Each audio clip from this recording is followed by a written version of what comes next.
no kuvuga ngo story narimo kuguterera kanongere nyitangire cyo kwitangira undi kuzira bisiryoshye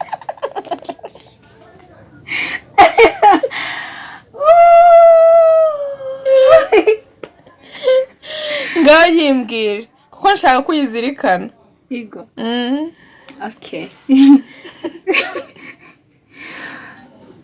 Ni story y'umukobwa. Ndabishobora.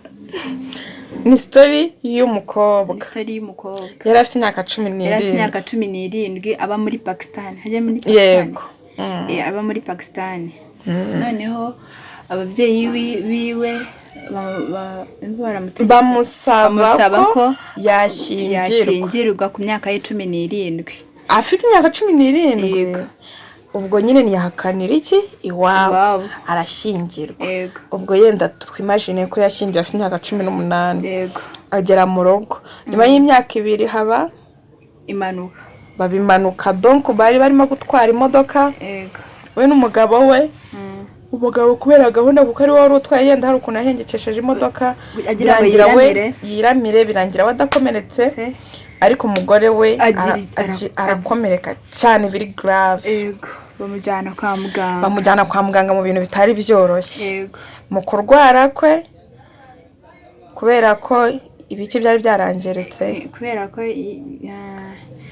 hari ingingo ze zari zarangiritse umugongo udakora aticara atihindukiza ashaka gukora kwihagarika ugasanga namenye igihe byabereye gahunda ze zose nyine umubiri we warangiritse.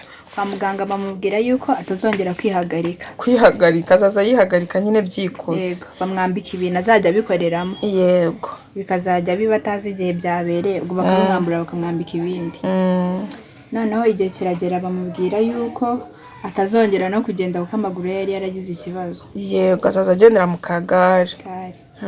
Noneho nyuma ubwo nyine nabwo ariyakira ubwo amaze kwiyakira ku bintu bibiri. Nyuma bamubwira yuko atazabyara.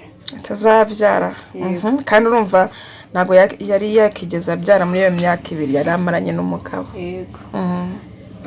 Kwiyakira ko atazabyara nibyo bintu byamugoye kubyakira kurusha ibindi bari baramubwiye. Yego. Noneho bimaze kumugora cyane yabonye ko n'ubundi ubuzima bwiwe butangiye kugorana. Noneho nyuma bazana kumubwira yuko atazongera no kugira gushushanya painting kandi yarabikundaga cyane. Yabikundaga. Kubera intoki ze nyine ubwo ntago zari bukore neza. Yego. Nuko hanyuma nyine ubwo ararwarira muri ibyo bitaro nyine amaramo nk'amezi 2 bigoranye nyine gahunda zose zigoranye nta muntu n'umwe ubasha kumugeraho ari ahantu hawe nyine ahantu nyine hahandi nyine ureba nawe ukagira depression. Yarigunze aho bahiduye irangi ryo mu cyumba nyine we kubera nyine yumvaga arambiwe no kubona nyine ukuntu kwa muganga hasa hamubihiye aravuga ati ndabirambiwe bino bintu n'ubundi muzane duhindure nyine ashushanye ahindure nyine aho look y'ahantu yarari. Yego. Ubwo ariko umukobwa urumva nyine nibyo navuga ngo ni jani y'umuntu aba agomba gucamo kuko nitwavuga ngo yenda kuba ababyeyi baramubwiye ngo ashyingirwa akiri muto yenda ngo nibyo byakuruye ibyo bibazo nyine ntibyagombaga kuba mu buzima bwe. Urumva nyine yahise agira ubwo akavuga ati se divorce izaba niba nazabyara. Atangira nyine kwicira urubanza kubera kingewe abaho mu buzima babaye adafite ikintu kimushimisha. Ariko nyuma y'ibyo byose ariyakira nyine ari nabwo yasabye kwitahira ngo ajye mu rugo kurwarira mu rugo ko n'undi yabonaga nta yandi maherezo. Yego nta maherezo atazanakira ajya mu rugo aremberayo. No kuvuga ngo umuntu nyine yari afite impande ye ni mama we na musaza we. Bamubwiraga ati impamvu uriho impamvu utapfuye impamvu nuko ihari ahubwo iyo mpamvu uzayimenya bitewe n'iki n'igihe. Igihe nicyo kiduhereza nicyo kibigena nyine nicyo gitanga igisubizo cy'ibyo wibazaga byose atariko nta mpamvu zo kwanga ubuzima bwawe nyine bamumotive ugomba kubaho. Yego. Hanyuma muri mu makotsi yagiye avuga twabonyemo ko yavuze iki? Twabonye ko yavuze ko narise ko yadobse umwana. Yaradobse umwana. Nyuma yaratashye aza kujya muri afena yadobse umwana. Yego w'agahungu. Mazari rero yaje kwadopta umwana w'umuhungu. Ide? Bamwita niba ari Mazari. Mazari. Nuko ku Mazari yatangira ariko numvise nari. Ntago nzi ko babisoma gute. Niba ari Muniba Mazari. Onicha Mazari. Kumutuka n'ukuntu ari umwana mwiza. Mazari ni umwana mwiza. Urumva nyine ni umukobwa ni umukobwa nyine ubwo yabaye umutagarugori umwana mwiza. Ubwo nyine asobanura yuko kwadopta umwana nyine uwo mwana w'umuhungu ari wamuhaye ibyishimo. Ubwo nacyagiye bari barimo gukina noneho umwana azanye baro akamubwira ati mama dukine, akamubwira ati se twakina gute kandi nyine ubona ukuntu umeze n'ibikiri gushota. Ahubwo ati wakoresha amaboko tugakina, koresha amaboko barakina basunika akagare bagakina nta kibazo. Ubwo rero asobanura yuko umwana ari we muntu nyine wazanye urumuri mu buzima bwe, urumuri rw'ibyishimo, aho avuga ngo kubaho nyine ku mugani nta mpamvu zo kwicira urubanza wumve ko birangiye iki n'iki. Haba hari iyo chapter y'ubuzima imwe irangiye, haba hari iyindi chapter igiye gukurikiraho. Ko nta mpamvu zo kuba wakwizirika kuri chapter imwe ngo wumve ko ariko kugomba kwidindiramo. Oya, ubuzima burakomeza. Ako kana k'agahungu rero yakadopse niba ubu gafite nk'imyaka ingana niba ari 6 ariko nyine urumva nyine yagafashe ari gatoya. Ngaho nyibutsa za kotsi twabonye yavuzemo ko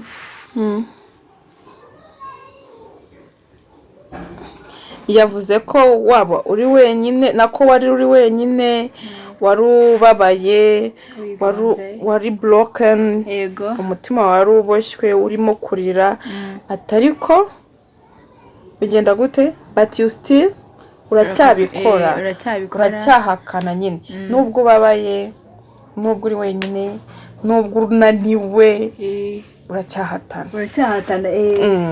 Ariko we abivuga mu mitage avuga ngo wari uri wenyine, wari uhangayitse, wari ubabaye, wari urushye, wari ufite ubwoba bwinshi, but you still ariko nyine warabikoze, you did it. Okay. Hanyuma wambwiye yuko wizemo iki? Nizemo ko ntagomba gucika intege, ibyari byo byose nyine nyuma y'ubuzima bumwe ubundi buzima burakomeza. Nyuma y'ubuzima bumwe none no kuvuga ngo koti iravuga ngo sibyo wari uri wenyine, wari nyine umutima wari wacitse intege, wari wacikacitsemo. Hanyuma ubwo bakavuga ko nyine it's like no kuvuga ngo isomo nuko nubwo bimeze uko ariko nyine warabikoze wabinyuzemo, nta mpamvu zo kwiheba. Hanyuma iyindi koti ya kabiri twabonye nuko nubwo nyine utazi ntago uzi ngo amateka yawe yose ibyo bintu urimo gucamo bizarangira gute, ariko uzabirangiza, never give up.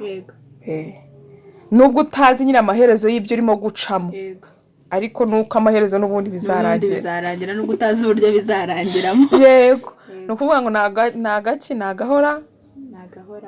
nagahora gahanze. Uwo mugani urawuzi? Nagahora gahanze. Nta n'imvura igira gute idahita. Ni ukuvuga ngo kama mbaye imvura iragwa ariko kabuze ngo iri buhite nubwo itahitaho kandi ariko n'ubundi bizahita ibizahita nko kugura uyu munsi ikagwa ikigera nabi ariko ejo igahita ni icyo ngicyo yaminingaga. Hanyuma indi koti ya gatatu yari nayo twari tugezeho, aravuga ngo ibanga cyangwa se kugira ngo wishime mu buzima bwawe, sibyo, ni ukubaho ushimira ibyo ufite ariko utitaye ku byo wabuze. Donc ishimire right now ibyo ufite ariko ntiwite ku byo warostinze, nibyo bizaguhereza iki? Imbaraga zo gukomeza ibyishimo. Yego, ubwo akamenenga iki? Amenenga yuko ugomba kwishimira uko umeze ubu. Donc ibanga donc keys of to be happy.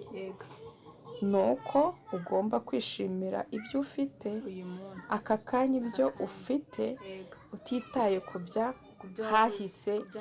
Yego. Indi koti rero, we yumvaga ko mu buzima bwe donc hari ukuntu umuntu aba afite intwari y'ubuzima, ukavuga ati mama wanjye ewara niwe muntu nemera nk'intwari, ariko bavuga ko nubwo atigeze nyine muri story yawe y'ubuzima iki n'iki, nubwo nyine mu buzima bwawe donc uri hero, uri intwari y'ubuzima bwawe. Yego, utitaye ku wundi muntu uri nyine uri komanda. Umusirikare wa danger n'indera, uri general w'ubuzima bwawe.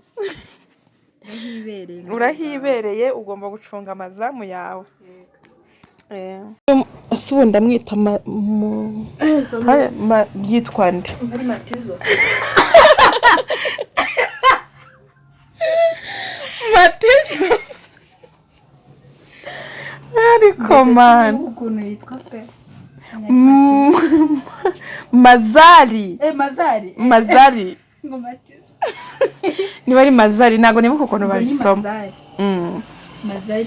We avuga ko muri generation turimo urumva umuntu nyine asafaringa ku giti cye, donc ukagenda ukababara wenyine wiherereye muri bucece. Suffering in silent. Yes.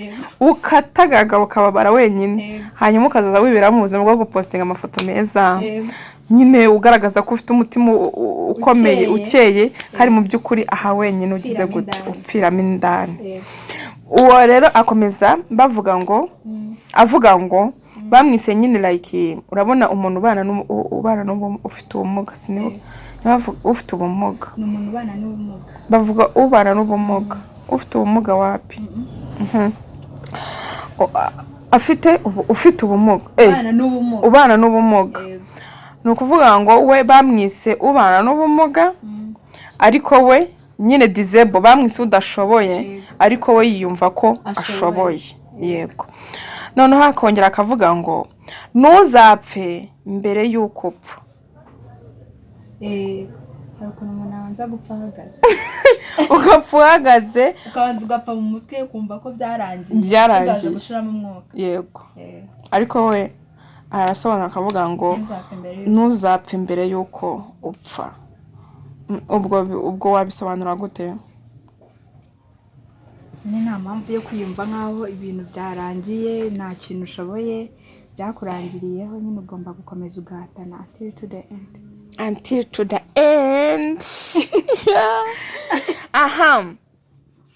Aravuga ngo if you are seeking motivation, you don't have to look around.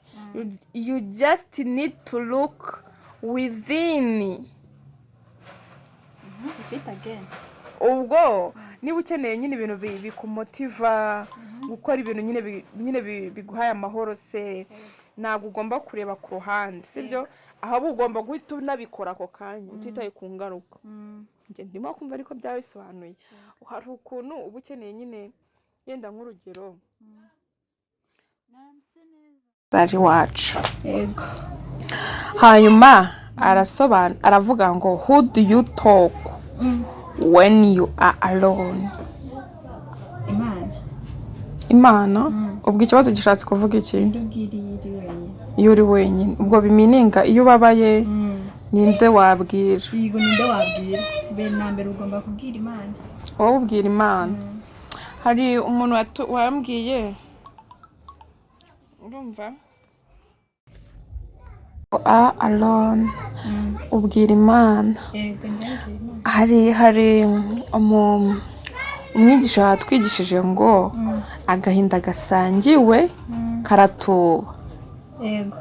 Donc iyo ubabaye ukagira uwo ubwira inimba wari ufite isa nkaho igabanyutse. Damowa ugenda ubivuga ugeraho ukanakira. Yego. So ubwo ni muri urwo rwego. Hanyuma iyindi yaravuze ngo kandi koko hari n'igihe ubwira umuntu kandi ubizi neza ko nta n'ikintu ari bugufashe pe, nta n'ikintu yabikemura, aho ukumva uraruhutse. Nyine hari indwara zikizwa no kuvuga. Yego. Kuba wabona umuntu ukumva. Hanyuma iyindi koti yaravuze aravuga ngo habit imwe nyine ishobora guhindura buri kimwe. Ubwo bisobanuye iki mu Kinyarwanda? Ukamenyera nyine ingeso, ikintu ushobora gukora cyangwa se discipline wakwiha cyangwa se ikintu sugira gute gishobora guhindura buri kimwe. Numbaze ngo ni biki. Hanyuma aravuga ngo to appreciate and respect your body when it no longer serves you is the true definitions of self-love. No kuvuga ngo iyakire wihe icyubahiro ukanyurwa n'ukuri uko imiterere yawe yose uko yabimeze, kubera ko nicyo gisobanuro cyo kwikunda. Nyine uko umeze the whole parts of your body ikunde. Ubwo numara kunyurwa n'ukuri bizatuma wikunda. Yego. Nyine nicyo gisobanuro cyo kwikunda. Niba utanyuzwa n'uri we utiyubaha utiha agaciro ntago wikunda. Igihe ibyo ngibyo bizabaho uzaba ugize gute? Uzaba wikunda. Hanyuma indi aravuga ngo if you manage to appreciate and admire the person you see in the mirror, nothing in this world will ever be able twajya kuri ya indi if you manage to appreciate and admire the person you see in the mirror, nothing in this world will ever be able to shake your self confidence and your commitment to self love. Ukuvuga ngo iyi koti iravuga donc the one ubona muri mira ni wowe uba wibona. Ukuvuga ngo nugeze igihe cyo kwiyakira nta wundi muntu muri iyi si cyangwa se buri ikintu kizagushakinga kizaguca intege muri iyi si. Yego. Hanyuma indi rero iravuga ngo ikunde ugerageze nyine wiga ibintu byagushimisha wowe ubwawe, kuko nutishimisha nutiyitaho nta wundi muntu uzagira gute uzakwitaho cyangwa se uzagushimisha. According to this quote ni iki wize? Ikintu nize ni uko nyine nkawe ubwawe ari wowe ugomba kumenya ikigushimisha ukiyitaho, kuko nyine utabyikoreye nta wundi muntu wabigukorera. Niyo yanabigukorera wakumva utanyuzwe kuko yego. Iyindi quote iravuga ngo ako ndi kubona ari imwe niyo twabonye ngo appreciate and respect your body when it no longer serves you, it's true definitions of self love. Iyi ngiyi twanayibonye ariko ubwo ni ya indi isobanura kuba twakwikunda, kuba twakwitaho, waba ufite ikibazo ukakiganira. Some people hari abantu baheranwa n'agahinda ugasanga batangiye no kwiyanga, abandi baba bashaka no kwivutsa ubuzima. Beta ikintu kiba kiguhangayikishije wakiganiriza mugenzi wawe.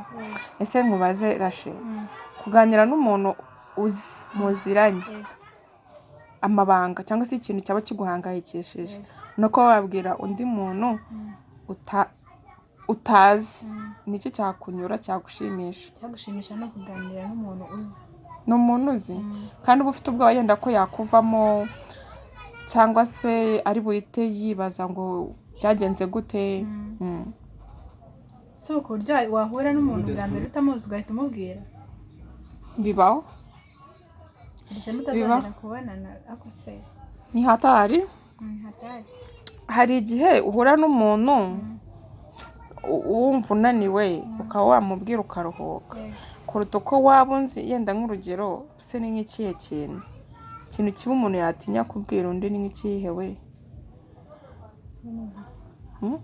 yenda se ni iby'amafaranga y'umuntu oya icyo cyo cyavugika reka tubyira tureke kubyibazaho cyane ariko uko byasa kose ikintu cyose umuntu ahura nacyo cy'ikibazo ukiganiriza mugenzi wawe kugira ngo uruhuke kuko aho kugira ngo wicwe n'agahinda kuko hari ukuntu ubwira umuntu ikibazo akakigira umusaraba we ugasanga nawe kiramuhangayikishije ariko wowe umaze kuruhuka aho kugira ngo ugire imyanzuro yindi ugira ufata mibi uhubutse beta ko mwasharingana ku gahinda imizigo wari ufite ikagabanyuka ahubwo we ukamwongerera. Hanyuma rero uyu si umwana yanjye Mazari mani mbabarire ntabwo ndimo kubisoma neza ariko urumva nyine we akomeza ashishikariza abantu kwiyakira ni nkaho ariko navuga. Hanyuma ako nyine bitewe n'ibyo na story tumaze kumva ikintu cy'inyungu donc ikintu utaruzi umenye ni iki ikintu ntarinzi menye kamwe gusa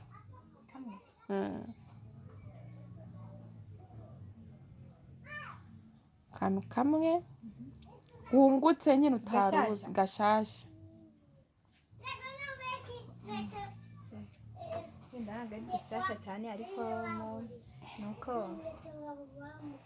umva mugende musohoke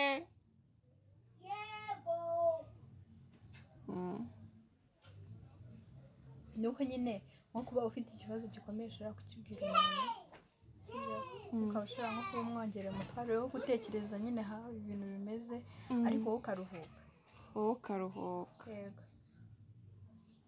yego nibyo yemwe ba mugende hanze hanyuma njya akantu kanshimishije ni kakandi kavuga ngo ntuzapfe mbere y'uko upfa yego pe karashimishije ntuzapfe uhagaze kuko igihe kizagera n'ubundi twipfire wipfa mbere yabyo. Hanyuma mbona izindi koti zirimo kugenda zisubiramo we indi iravuga ngo twaje muri iyi si cyangwa se twisanze muri iyi si tudafite buri kimwe ni nako tuzagenda niko tuzayivamo igisobanuro ahubwo ni iyo aho hagati mbere y'uko uje nta kintu n'uko ugiye nta kintu iyo distance irimo hagati cyangwa se ese ubwo ni distance iyo length irimo hagati ni iki tugiye kuyikoramo ni iki uyikozemo ni ukuvuga ngo igifite igishishikaje ugiye kuyikoramo hanyuma arongera aravuga ngo life is test ubwo bisobanuye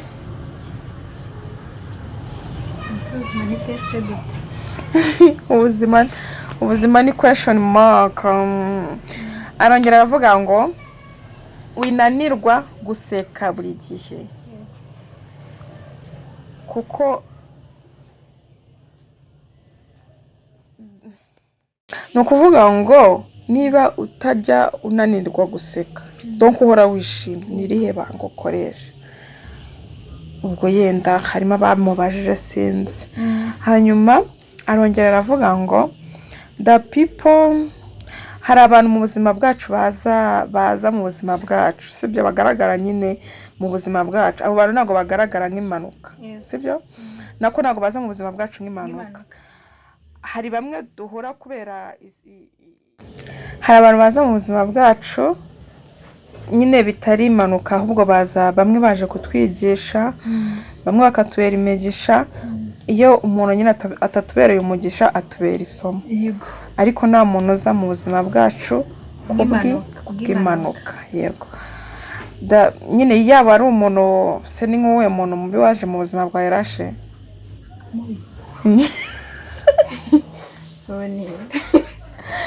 ntabwo hari ukuntu nyine abantu twicira intege ngo uyu muntu ni umugome iki n'iki ariko nyine nta muntu uza mu buzima bwacu ukajya ubona ari nkaho nta kintu akumariye wenda ari ukuguhombya cyangwa ari ukugira gute ariko